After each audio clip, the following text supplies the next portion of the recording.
Welcome to your daily dose of Sunday School, episode 62. We continue with K. Scott Oliphant's Covenant Apologetics. Today we're going to talk about Immanuel Kant, who is a Prussian, 18th century Prussian philosopher. Anyway, somewhere, I think it's actually part of Russia now, where he lived. Anyway, Kant believed that we could only know things that we could experience.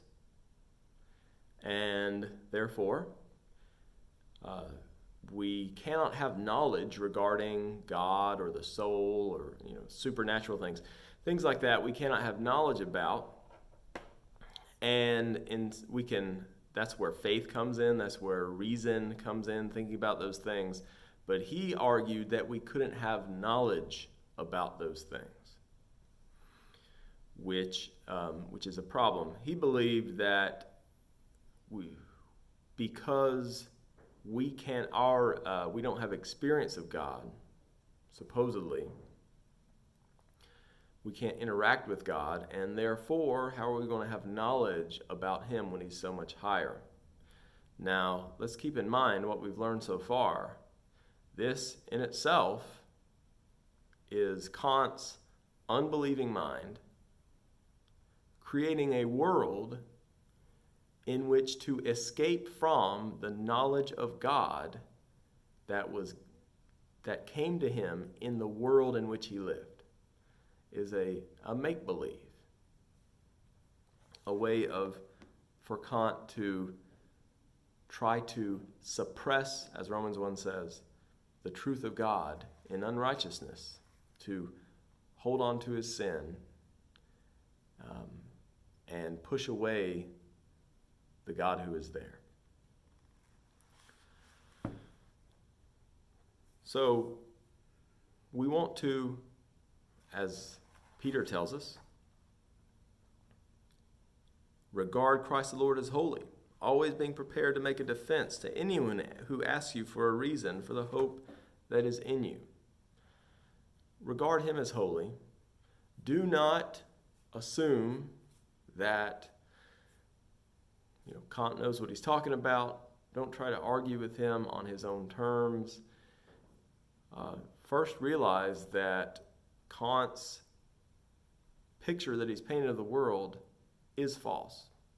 And it's false for a reason. In order for Kant to keep himself in darkness, to suppress the truth of God.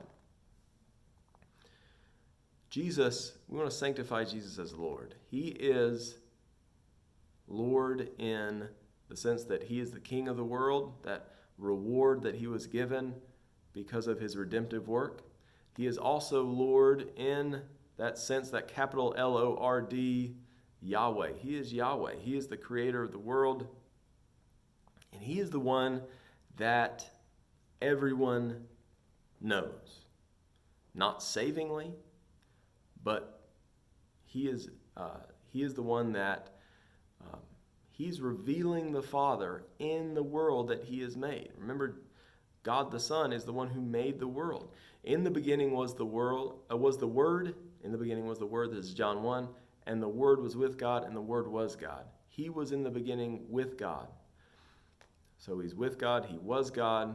That, as we saw, the messenger of Yahweh that keeps showing up in the Old Testament, he is God, but he's also with God. All things were made through him, and without him was not anything made that was made. Jesus made the world. In him was life, and the life was the light of men. Jesus has given to every human being their life. And in that life, he gives light. He reveals the Father to the human beings that he has created. It says the light shines in the darkness, and the darkness has not overcome it.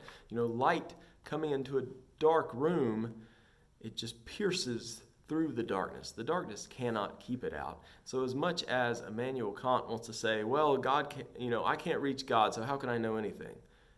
The reality is that God has already reached him with revelation. that there is a God and that he is powerful and that he deserves his praise. And what did Kant do with that light? Well, he wasn't able to shut it out, but he was able to suppress it and do his best to pretend it's not there.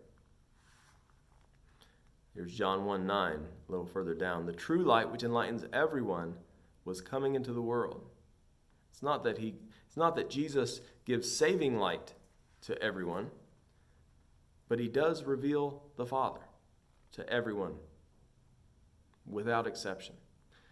And so the real question is, what will you do with Jesus? Will you receive him, receive his salvation, receive him as Lord, sanctify him as Lord, or will you reject him?